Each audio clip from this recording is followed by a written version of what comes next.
But yeah, so that was a tough one. You know, I was familiar with B. Smith. Her restaurant used to be in Union Station. Amazing food.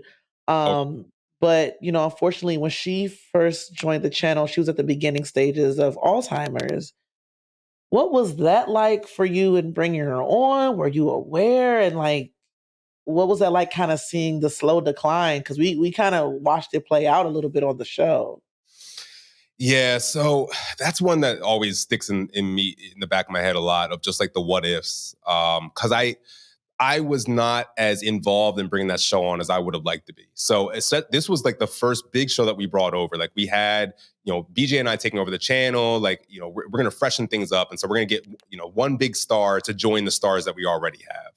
And he really wanted B. Smith. We talked about a bunch of different people, but like B. Smith was like his number one. BJ really wanted her.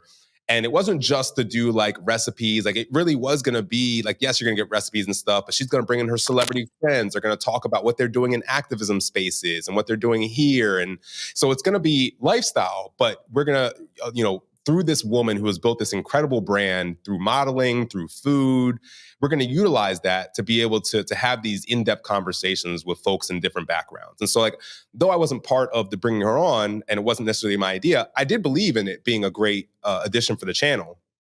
When they were doing the contract, from what I understand, I found this out later, there was never any test shows done. Like that I would have been involved with. So I kind of did know that Oh. going in, but we didn't do any test shows or anything. And I think the reason we didn't is because they have done, media in the past. And so like we as SiriusXM already had examples of what she can do. So like, what's the point of having to put her through this? So I was told about some of their early meetings to like work through contracts. And the person who was telling me this was saying how like something seemed off about B being B Smith. Something seemed off about her, and she wasn't talking much. And then I think the next day after their first meeting, she got rushed to the hospital for something.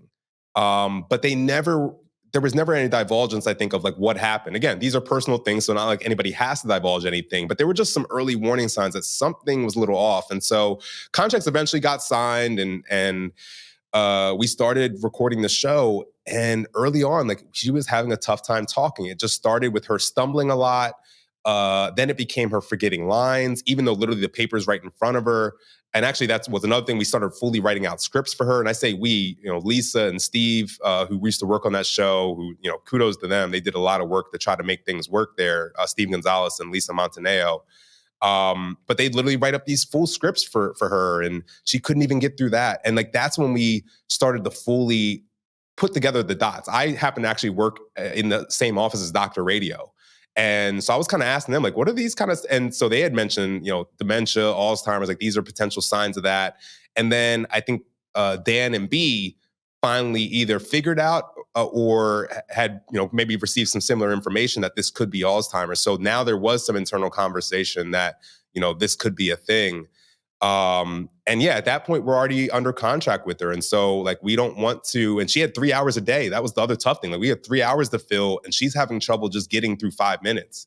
And so like, there was even times a guest would come in who she knows for years and like, she couldn't ask anything. And Dan just had to kind of take over the show. And it kind of became the thank you, Dan and B Smith show. Like B Smith add on it. It's completely changed everything. Sorry, it's a long story, but just to kind of give you that full understanding of kind of what was happening. And so it got to the point where she unfortunately couldn't continue doing the show. I think, similar to the GW situation, they as a family had to make a decision on what's best for her health moving forward. And, they were really trying to find ways to, there's no cure for Alzheimer's, but is there a way to slow it down or whatever? And, maybe take this stress off of her, because maybe that's exacerbating things. So we eventually had to ramp things down to less hours and then eventually take it off the air. But what was tough in that situation were a few things. It was, again, somebody's personal health. B and Dan were almost like pseudo parents for me for a little while. Like they very much took me under their wing. They'd take me out to their home in Long Island and introduce me to everybody as their son. And took me to their place in New York City and all their restaurants. And like, they really treated me super well. And like, I felt very much part of their family. And so it hurt to feel like I was watching an aunt or somebody, close to me going through this. And And then B. Smith literally disappeared one day. I don't know if you remember that, but like it was all in the news where B. Smith's, we can't find her. She had taken a bus out to her place in Long Island, but then never got off the bus. She just basically stayed back on and went back to Manhattan, but no one knew if that's what she did. Someone eventually found her just kind of walking the streets in Manhattan, but I was part of that group trying to find her. Like I remember Dan calling me and telling me about it. Like we were all in a panic about that. So she was going through, he was going through, they were going through such a tough time. And to try to be for them, there for them personally, but also at the same time, understand I still have to run the channel and figure out what to put in those slots was really difficult. And also look after our team. Like I said, Lisa and Steve constantly doing all this extra work to try to make things work. Like I'm trying to take care of them because they're catching hell trying to do all this and the family's going through so much. And at the same time, the audience is suffering. They're not getting what they're supposed to get. And now they're pointing fingers of like, why'd you bring this show on? They don't know about the Alzheimer's. We're not divulging that to anybody at the time. And so to them, it's, why is Dan talking so much? Why are we only talking about recipes? Because at this point, B's not there to fill those gaps that she was supposed to. So now it does become more recipe and food oriented. So it's like, why'd you take this powerful power station and turn it into this cooking show or this cooking channel? And it's like, what do you say to that? It's like, you're right, but that's not what this was supposed to be. And I can't tell you why it can't be. And then actually, what goes in the slot for B. Smith and Dan when they go away? Well, we already committed to a contract with them and kudos to SiriusXM. We're not going to go to them and say, give us our money back because you got sick. Like no one wants to be in that position. So we essentially, we now don't necessarily have money to bring on maybe another big star. And so now it's like our hands are tied behind our back and the audience feels like we, made this horrible decision knowing what we were getting into when in actuality, we just got really unlucky. And I say the B and Dan got really unlucky and we just had, we're kind of the tail end of that. But it's interesting with like reliving these things because I feel like I'm kind of going on these tangents, but like everything is just so connected of just like, okay, this one dot then affected this, which affected this. And then to the audience, it looks just like we're incompetent, but it's like, no, we're just trying to take human beings at the same time too.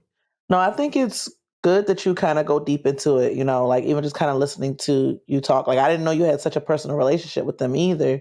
But like I remember bringing them in and I was like, okay, this will be interesting. And then I remember they hadn't publicly said anything about the Alzheimer's and all of a sudden it was Dan all the time. And then people were mad, like, why is it the Dan show? No one wants to hear him like all the time. Like, what is this? And then when she would talk, once it did come public, we would hear like her once in a while. Oh, they're taking advantage of her. How dare they? They know she's sick. It was just like a lose-lose situation. And then when the show got pulled, it was just like, why would you pull the show off? It just really felt like there was no way out to like please everyone. Like it was going to be a problem no matter what. Yeah, all those things. And yeah, to that personal connection, I'll also mention too, just because I very much want to sing the praises of B and Dan. Like I bought a house or I bought a co-op in Manhattan around the same time that we were bringing them on. And like in New York, co-ops are a thing. It's different than condos, but it's kind of the same, but it takes like an extra board approval from people who live there. So especially for like a young Black man trying to get a place in Manhattan, like, I'm like, man, I'm not gonna be able to get this approval. B and Dan were one of my letters of recommendation. And wow. They were adamant that they wanted to be my letter of recommendation. And they wrote, I still have it to this day, just this glowing thing that they wrote. And I remember finding out from the co-op board that I was approved. And they said, the reason we approved you, by the way, is because of B. Smith and Dan's recommendation. Because the building I was going into was a bunch of actors.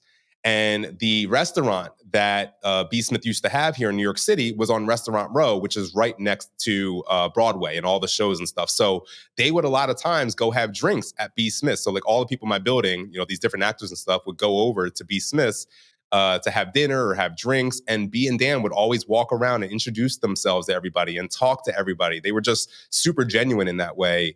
And they had talked to people who lived in my building. So like they had these relationships with them at their restaurant. And so like that's what allowed me, B. Smith and Dan are the reason that I'm able to own property in Manhattan. Like that's such an incredible thing. But it's also so sad that I can't fully share it with them in the way I want to now that, B's passed away.